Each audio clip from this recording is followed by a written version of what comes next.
Halo Sobat Kalbimed, kali ini saudara akan menyaksikan Kalbimed Newsweek dengan tema Rasa lelah persisten pada pasien pasca COVID-19 bersama saya, Dr. Kupia Timbul Wahyudi. Program berita kesehatan mingguan ini merupakan program baru di channel Kalbimed.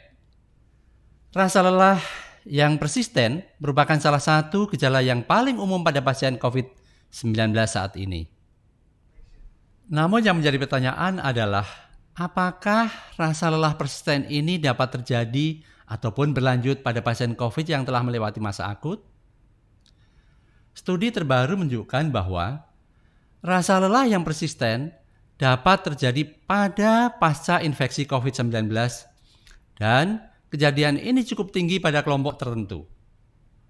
Hal ini berdasarkan suatu studi yang dilakukan oleh Dr. Liam Thompson dan kolega yang telah dipublikasikan dalam jurnal PLOS ONE November tahun 2020 baru-baru ini. Dalam studinya, peneliti melibatkan sebanyak 128 partisipan yang dilakukan di Rumah Sakit St. James, Dublin, Irlandia. Parameter rasa lelah persisten dilakukan dengan mengisi pertanyaan-pertanyaan yang ada dalam Zelder Fatigue Scale yang telah tervalidasi. Selain itu, tentunya subjek juga melakukan pemeriksaan darah serta pemeriksaan gambaran klinis yang ada.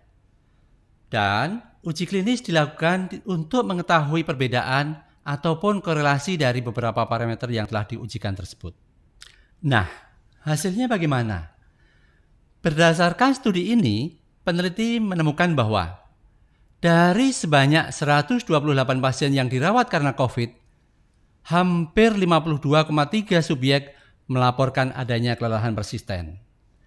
Bahkan kelelahan ini dirasakan sampai 10 minggu setelah pasca infeksi ataupun gejala awal dari COVID-19.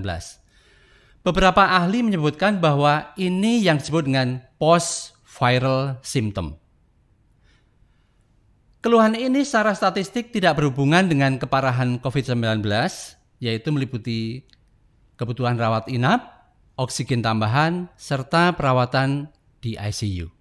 Dan yang ketiga tentunya, selain itu, hal ini juga tidak berhubungan dengan hasil laboratorium, khususnya marker ataupun penanda peradangan, serta pergantian sel. Misalnya, jumlah leukosit, neutrofil, limfosit, rasio neutrofil dan limfosit, serta molekul-molekul proinflamasi seperti interleukin 6. Dan yang terakhir, jenis kelamin perempuan dan mereka yang sudah didiagnosis depresi pada tahap awal terlihat lebih dominan pada kasus ini.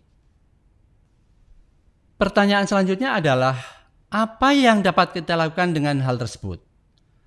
Beberapa studi menyebutkan bahwa penggunaan antidepresan dosis rendah dapat memperpendek dan memperbaiki keluhan tersebut. Sobat Kalbimed, temuan ini menunjukkan bahwa keluhan rasa lelah yang persisten bermakna pada individu dengan infeksi COVID-19 selama fase akut maupun pasca infeksi. Dan dari studi ini kita mengetahui pentingnya intervensi yang lebih dini pada pasien-pasien COVID-19. Sobat Kalbimed, semoga hal ini dapat memberikan gambaran dalam mempersiapkan perawatan pasien COVID-19. Tetap waspada di masa pandemi ini. Demikian Kalbimed News Weeks. Saya Dr. Kupia Timbul Wahyudi dan tim Kalbimed mohon undur diri. Terima kasih.